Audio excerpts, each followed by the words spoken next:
जय गौर सुंदर, जय राधे निताय कुल हरि बोल। जय गुरुदेव।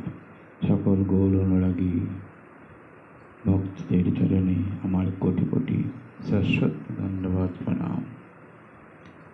সঙ্গদোষ, স্বভাব দোষ। স্বভাব কৃষ্ণ বিমুখতায় অনন্ত ভোগ বৃত্তিতে আমাদের ধাবিত হচ্ছে। স্বভাব দোষ যাবে কি করে? একটা উপায় আছে। মন বারণ শাসন অঙ্কুশ হে। মনকে আমাদের জয় করতে হবে।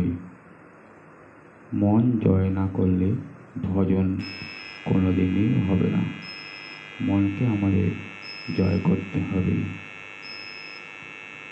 ভগবানেরও ক্ষমতা নাই। কৃষ্ণ বন্দে জগৎগুরু। গুরুর প্রয়োজন। গুরুর প্রয়োজন কেন? গুরু কৃষ্ণ প্রসাদে পায় ভক্তিলতা বীজ। যে ব্যক্তি তত্ত্ব জানতে পারে সেই ধন্য। আবেগ দিয়ে ধর্ম হবে না, আবেগ দিয়ে ভজন হয় না। গুরু কৃপা আলাদা, কৃষ্ণ কৃপা আলাদা।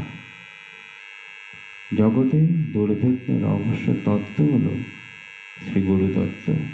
এটাকে জানতে, যদি আপনি এটা জানেন, আপনি ভগবানের পেছনে ছুটতে হবে না, ভগবানই আপনার পেছনে ছুটবে।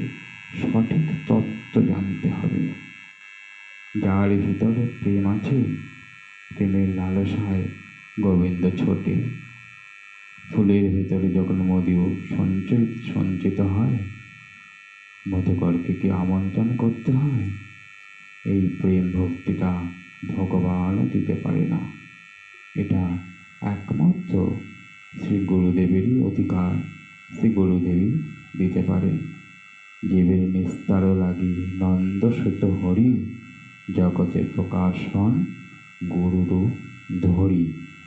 ফুল থেকে কি আমি মধু সঞ্চয়ন করতে পারবো? ফুল থেকে আমি মধু সঞ্চয়ন করতে পারি না।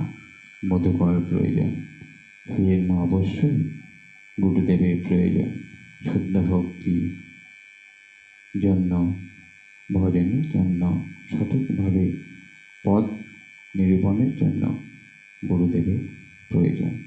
জয় রাধে, জয় গৌর হরি, জয় গুরুদেব।